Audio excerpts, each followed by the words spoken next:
Hello, so I was playing some Urza Stoneblade. This is the list here. I'll just do this. Okay, so we are playing some Affinity Shell with Stone Forges, Ingenious Smiths, 2 Urza, and other is typical Affinity stuff. So there's no Toddcast and no and less cheap stuff that typically plays in Affinity. Uh, I used to play this shell a lot at the beginning of Modern Horizons 2 Modern, and Aspiring Spike made like something similar to this, like an early version, and I really played a lot with that deck, and it was kind of my favorite deck at the time. So I have a lot of experience with this shell, and obviously Moonsnare Prototype upgraded the deck a lot. So it gets much aggressive, much better, especially prototype being able to tap artifact and not creature can mean a lot most of the time. And when I played the deck before, I was playing one Urza and sometimes two Urza, so I decided to do that again, as I had a really good experience with that version, and two Urza worked just fine for me, and I always found out that Stoneforge Mystics and Smiths were much more valuable to me than Urza, also Nettlecyst. So turn 2, being able to go Urza Saga turn 1 with Drum and Ornithopter Memnite is very strong, but also being able to put Nettlecyst on turn 2 on field is really great. Okay, so I just played a lot of games with the deck, and deck feels incredibly strong. It feels much better than it did at the start of the Modern Horizons 2 Modern, but also it was a great deck back then, and I had some crazy good core with that deck, with that version of a deck. And so I just played the league and I went 5-0. So I want to go through the games. Okay, let's scroll to the end.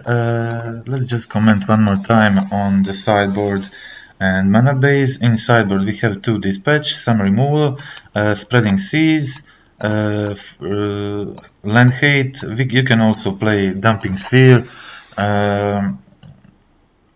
for Throne matchups and Storm, but spreading seas worked much better for me. And I think it's better to play Spreading Seas because of so many Saga matchups. Okay, we have some Thieving Skydiver on sideboard and Manriki Gusari for Hammer matchup. Of course, some Rebukes on sideboard. I really like 3 of these. I don't like 4. I don't like to play 4 copies of Rebuke. I often draw a multiple of rebukes and I lose the game because of that. Of course there is Spitting Needle in the side, like in almost every Saga deck, and 2 relics on sideboard, 1 in main, and also there is 1 Ether Spellbomb in main. Okay, 2 Teferis for control matchups, and also this shell with Springblade Drums and Prototype allows us to play it as a Cascade Dex Hate, as we are able to play it turn 2. If you are not able to play it turn 2, of course, if you're on a draw, Teferi doesn't do much because they do their thing before you can cast it. And so that's it. So in land department there's of course Urza Sagas and no tap artifact lands, only two basics. Two artifact lands, Darkseid Citadel, they come untapped, and I put in one Academy Ruins, and it was really good for me. It won me a few games in this league, but also overall I really like one of Academy Ruins in this deck. When you can buy back a Tot Monitor or a Nettlecyst or even a Moonsnare prototype sometimes to bounce opponent stuff, it can be really good. So no new Kamigawa lands, and that's it. So let's go through the games I played. Okay, so it was a tough league. I had to beat Aspiring Spike and the trophy leader to get my trophy. Okay, so this was game 1.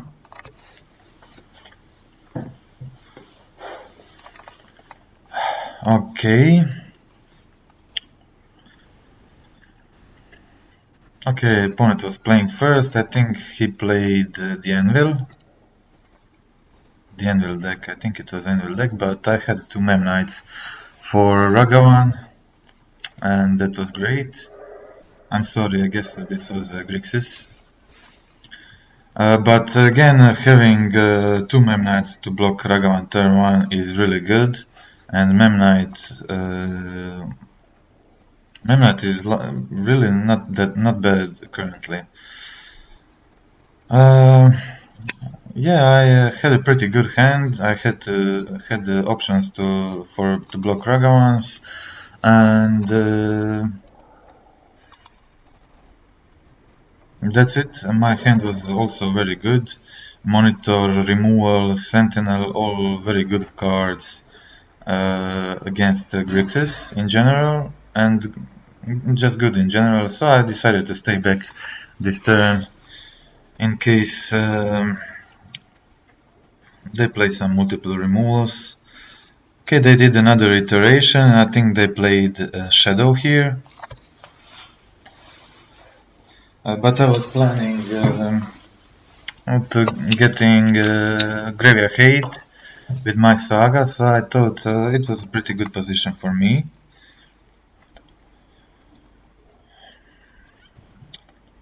I had a lot of stuff to do here, so that's the reason why there was not necessary to play anything, and I also had a monitor here, so obviously I'm in a very good situation right now.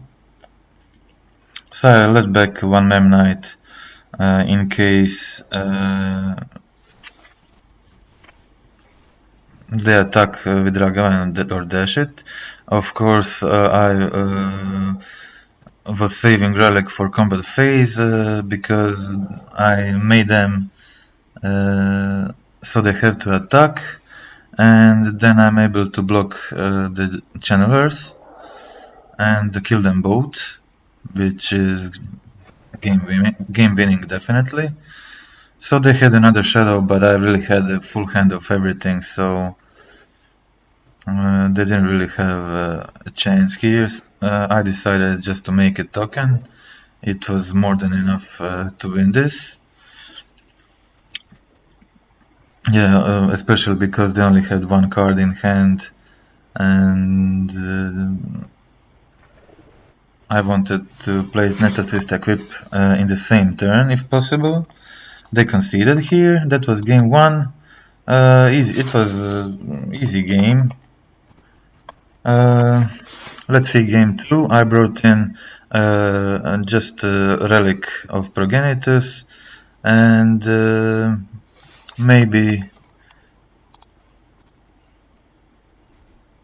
some Teferis. I can't remember right now. It wasn't really a good hand, but it was good enough for me to keep it. And unfortunately, they discarded Stoneforge turn 1. I played Mem Knight here, and because of the Ragavan. Obviously, Urza Saga was very good draw here because they didn't have Alpine Moon.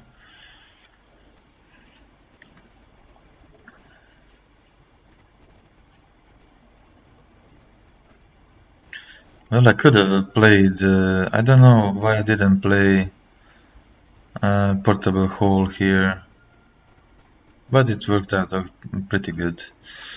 I could have played the Portable Hole, so I didn't make a token this turn.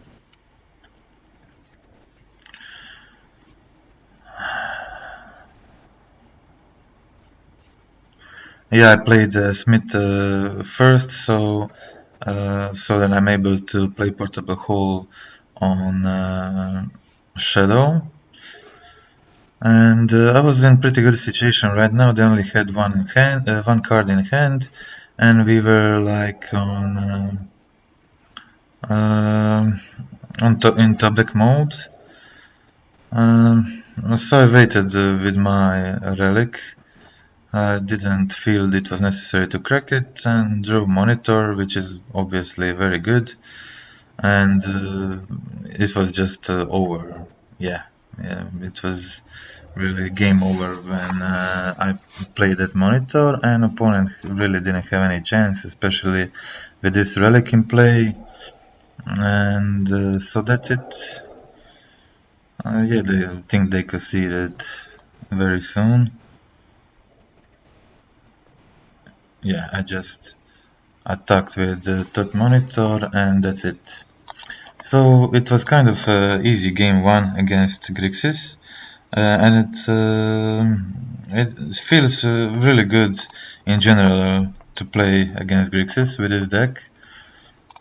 When you play this deck, it really doesn't feel like a fair deck. It feels like an unfair deck, and Grixis is a fair deck after all. So yeah, I think you are favored to win against Grixis with this. Okay, so second game I played against Anvil deck, and I had a really good hand, but I wasn't able to find my second land. But luckily I had Drum and Prototype. Also had Relic for Familiar. This is game one, but as I was tight on mana, I had to tap it, and I wasn't able to use it.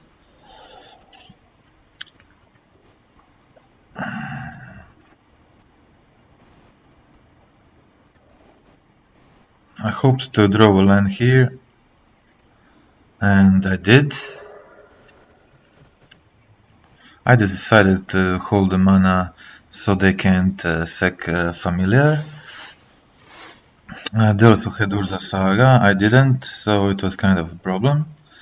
But I had very good cards in hand, Natalcist, another monitor, so that didn't feel like a problem to me.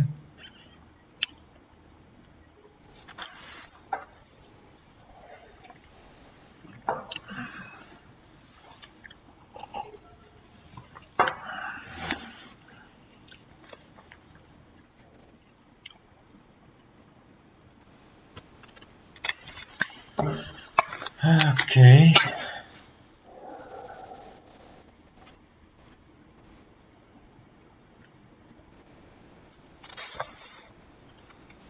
Okay, I was holding my Stoneforge ability here to put Natalcist into play.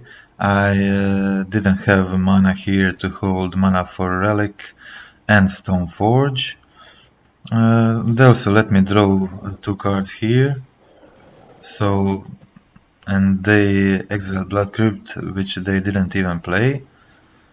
And they attacked here. I don't know if it was on purpose or they misplayed, but it was a pretty good attack for me. I just put Natalcist into play, killed two of their creatures, chump one, and it was over for them from here because I had a Shadow Spear, and they are not able to fight that. even with shrapnel blasts and similar.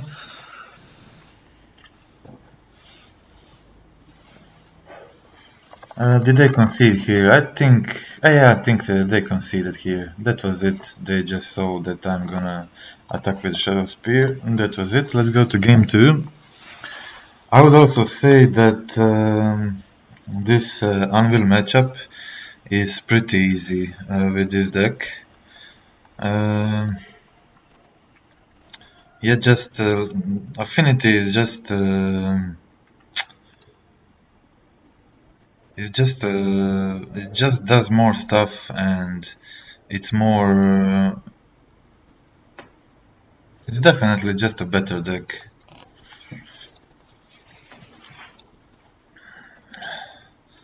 Yeah, so this was a really good turn. I didn't do anything really, but just playing all these artifacts enabled me to go Tot Monitor next turn, and they don't play this card, so it was a pretty good situation for me right now. And after this, I'm really not able uh, to lose the game unless I draw really, really bad. But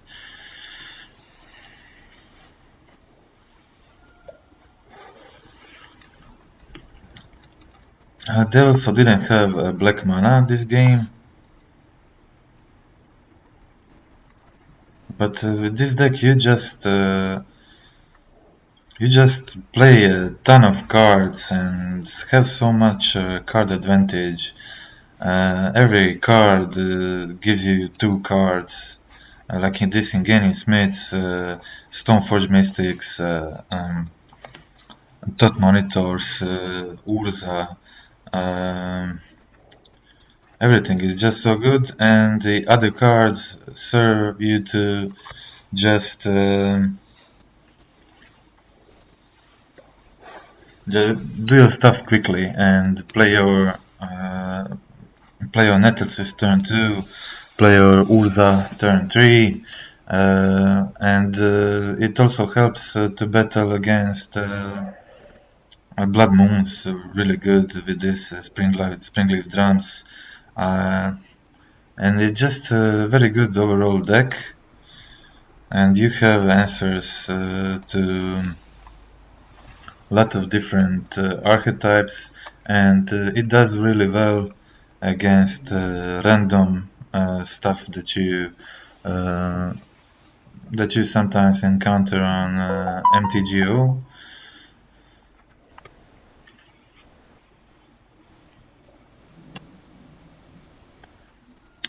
Okay, so it was really a good situation for me. They were still didn't have black mana, so that was pretty weird for them. I had this prototype which is really great with Academy Ruins. You can now just bounce the construct token and then put it back in your hand with Ruins, and then just do that stuff over and over, and it's really good. It's kind of like having Vren and Otavara. Okay, so I know they had to jump, but I left back Memnite anyway. I just don't see this deck having any chance to battle against this Urza Stoneblade affinity. It's really difficult for them. Yeah, I just put the prototype back, and so I'm able to bounce the Disciple and attack. And also I'm able to just do that stuff again and just battle against construct tokens, and it's really a good thing, and especially when I kill Tot Monitor, I can just put it back on top, which is definitely game winning. They finally found the black land, but the game was over, definitely. Especially I'm being able to play my monitor again and again.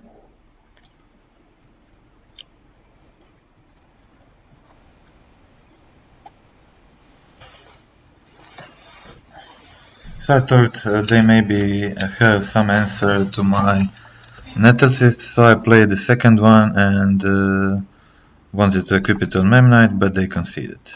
That was it, game 2.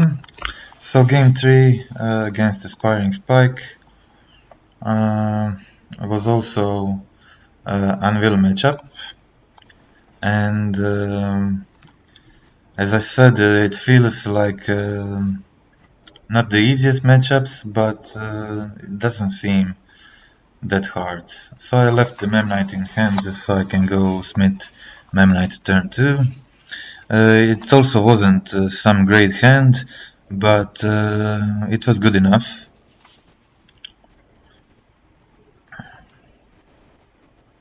Yeah, so I decided to put a hole on Squirrel. They didn't make a token, but instead do their combo stuff with sort of the Meek, Anvil, and he decided to play his stuff rather than just making a token here. And I had Urza, I had Monitor in hand, and he also had a lot of stuff going on, but it was too little. Me just having like mystics and monitors and stuff like that seemed like too strong for this deck. And just now having a Nettlecyst and Shadow Spear seems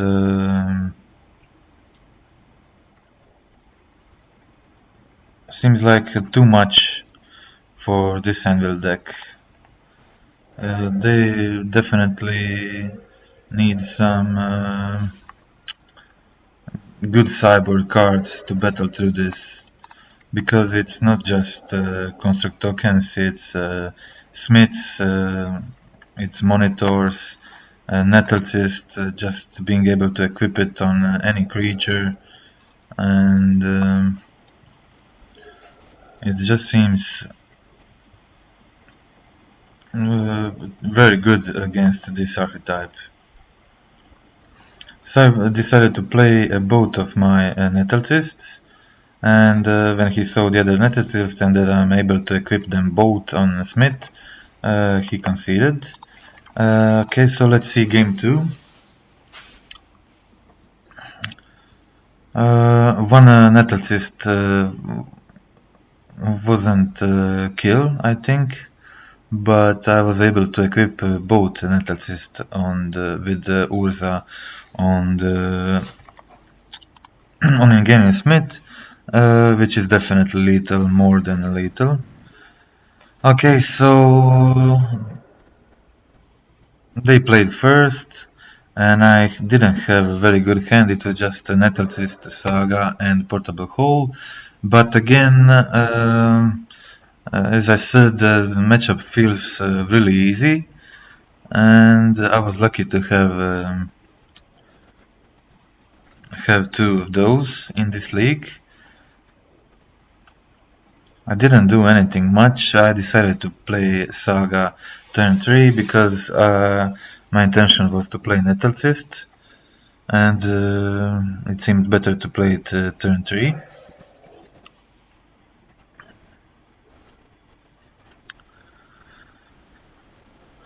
Okay, so he was struggling this game again, didn't draw a land this one turn.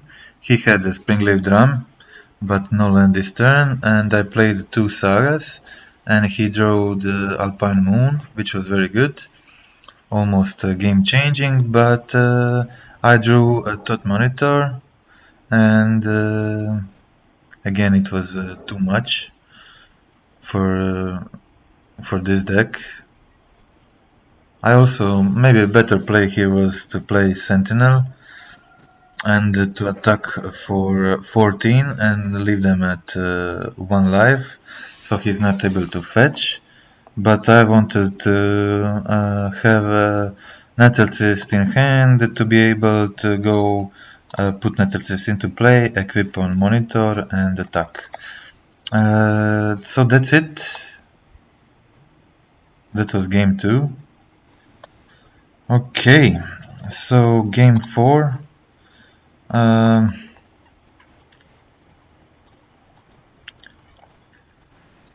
think this was the toughest game and the last one against Piegonti. Also kind of hard. I didn't have no idea what I'm playing against here. It could be Living End, it could be Footfalls, it could be some other stuff, but it was a Living End and it was kind of hard here, but they didn't have the thing on turn 2, so I was able to get my Relic of Progenitus on my turn 3, and which meant that they don't have much chance to win here, especially with Nettlecyst in hand, another Saga and similar. They had to use Petty Theft on my token, and this time they they did it on Relic, but I decided to crack Relic in response and not to put it in hand, because I had Nettlecyst, but they discarded the Nettlecyst. But I was really sure that they have some Force of Negation in hand and don't have anything good, probably missing a land, and leaving them on 1 life was very good here, because they can fetch for red mana to play the Living End. Okay, so that was game 1. Okay, what's happening? I didn't quit that one, I need to quit it. Okay, let's see game 2. So game 2, I was ready to lose, because in most cases I do lose here unless I have a Relic in my starting hand. So I decided to just to make token and try to beat them after they play the Living End. Try to catch up with Ingenious Myths and Saga tokens, which is not great, but I was able to do it a few times, but unfortunately they put a Waker of Waves in graveyard with another Waker of Waves, and also had a free cycler, so I wasn't able to catch up with them. But it really is possible if they had like 3 creatures, maybe only 1 Waker. It is possible to catch up with Living End in that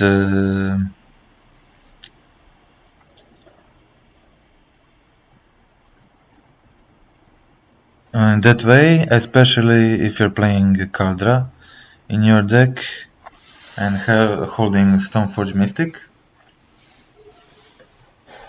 Then they have to attack in the similar situations, and you just exile the stuff they attack with. But it was too much, them having a free cycler and another Waker with this one, so it was over for me at this game.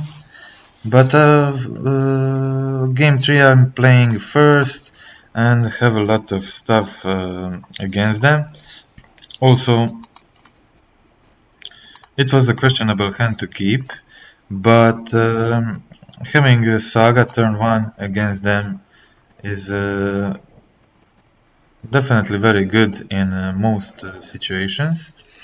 Unfortunately, here they had Foundation Breaker for Saga, but they also mulliganed to 5 and didn't have a lot of other stuff. Better just to hold netted seals and play my normal game. I think that is the best. That is the best strategy in this situation.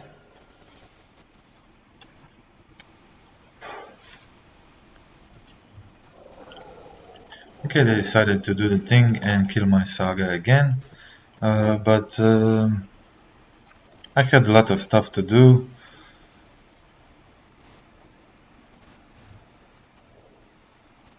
I decided to fetch for my equipments, so I'm able to put. I want to put all my equipments on the battlefield, so when they do the thing again, and then I can just have one creature, equip everything on that creature, and win game that way.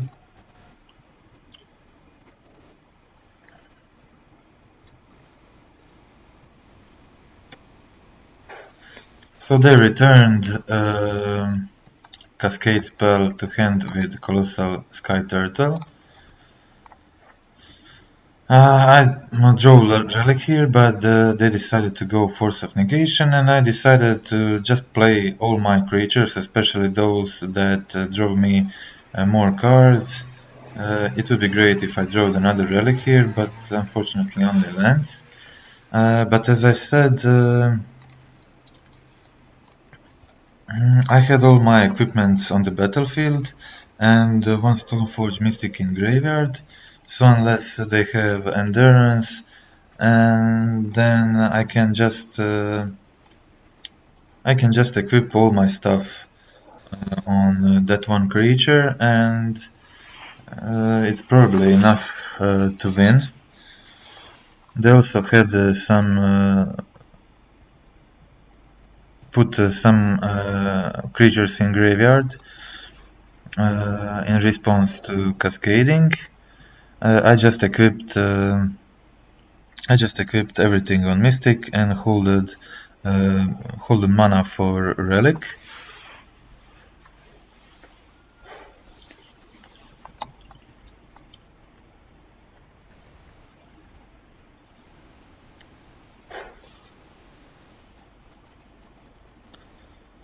Okay, they decided not to attack here, but just probably let their creatures die, and then after that try to maybe bounce Relic and do Cast Living End again. Yeah, so here they just jumped, put their stuff into graveyard, and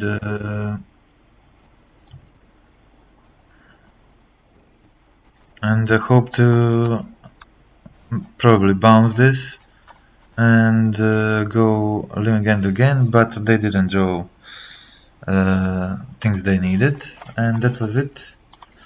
That was the game 3. I'm really favorable to win game 3 in these matchups. Also, you can easily win through after they play the Living End, which is a very hard thing to do with any other deck.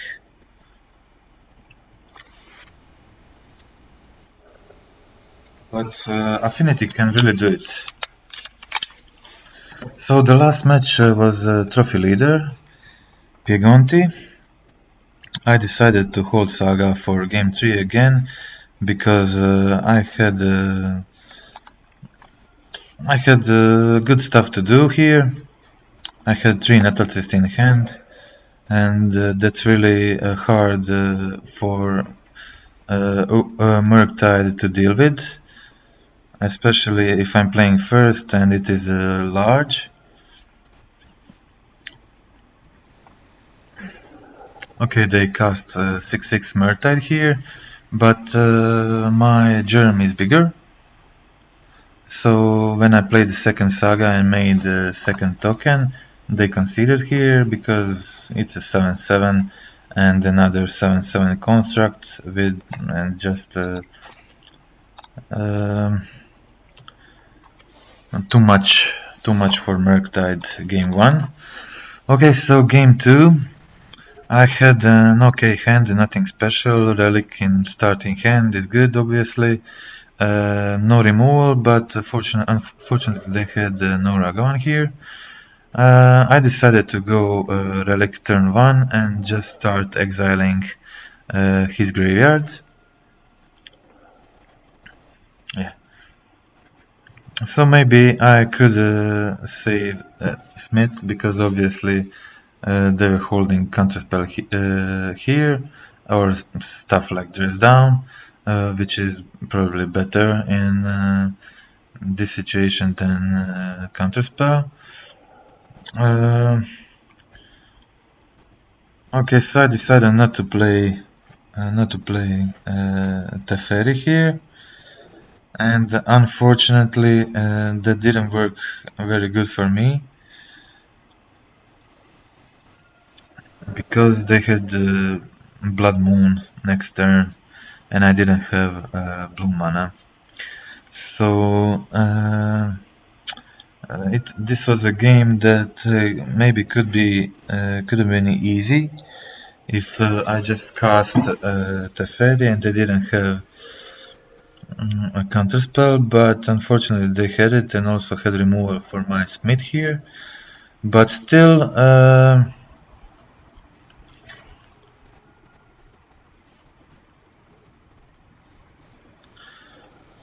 I had a chance to win this. I attack first because then they had to do explosives and I was able to cast my Teferi, bounce Blood Moon, and unfortunately I didn't have 3 artifacts and I wasn't able to remove one of their creatures this turn. I had to fetch Netatsis first. Asa was on 8 life, dying to Bolt, and unfortunately next turn I was missing 1 mana to go Netatist and Dispatch and Smith. Maybe I should have gone I should probably just should have gone Netatist here and Dispatch. Okay, wait, I did do that. But sorry, I wanted to say that I didn't have mana to equip Shadow Spear, attack, and hold mana for Relic. And they drew a bolt, and that was it. If I had 1 more mana, then I could have equipped Shadow Spear on Stoneforge Mystic, attack for 2, then it would bring me to 4 life, and I would be able to hold 1 mana for Relic. So then I'm able to force them to attack, crack my Relic, and then block with Netatist. Also, I was missing 1 mana to just go Netatist, equip Netatist on Stoneforge Mystic, and equip Shadow Spear on Stoneforge Mystic. But I was missing 1 mana, unfortunately, and with Moonsnare Prototype it would be lethal if I had that 1 extra mana. But that was it. He top decked Expressive Iteration and Lightning Bolt. So we went to game 3. I'm really favorable to a win in game 3 in this matchup, but my hand wasn't very good. I only had 1 Netatist. I of course decided to fetch my basics as soon as possible. Then I decided to play Darksteel Citadel to make my Netatist 4/4 so they can't bolt it. He tried to find the removal here, but no delirium. I really didn't have anything. So if I had anything and like played another Nettlesis this turn and something like that, I would be in very good situation.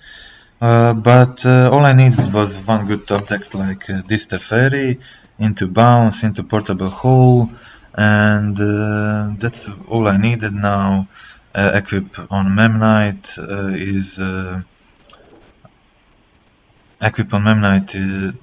is little and they have to jump it. I have a lot of stuff going on, so that was it. Again, a very easy win, but only because he didn't draw a land on turn 3. If he did, then he would be able probably to kill the Memnite and not to kill Nettlesis and not have to turn before and not have to jump there. But I had a terrible hand. I didn't have anything, just one Nettlesis, and drew into the very portable hole, and that was like enough to win. So that's it. Let's get back to the deck list once again. I'm very happy with Academy Ruins. I only drew it once this league, and you could see that it definitely affected the game, and I was able to bring back my Moonsnare prototype and Thought Monitor. In deck with Urza, you obviously can produce a lot of mana, so casting prototype channel ability with Academy Ruins is not that hard. Okay, so I really like the deck. It's like a slow evolution of Affinity and Urza, Stoneblade, and it's like a mix-up of the both and just uses the best of stuff in both decks to have some interaction in main and some but also to have that explosive starts that Affinity has, and just ditching the Totcast for some better utility cards that also gives you card advantage, feels much better. Also some removal in main is definitely great, especially Portable Hole, which is currently very good removal. Also one spell bomb can be really useful against those constructs, Murktides, Dead Shadows. Relic of Progenitus is obviously great in main. You can maybe also play 2 of these in main. And that's it. I'm really happy with this deck list. Memnite is very good currently, especially against Ragavans, but you also want to have some Ornithopters to be able to equip Nettlesis to them and deal damage in the air. So I'm really happy with 5 of these. Also, they are really important with Springleaf Drums and Prototypes on turn 1, which gives you good turn 1 and turn 2 plays, very aggressive.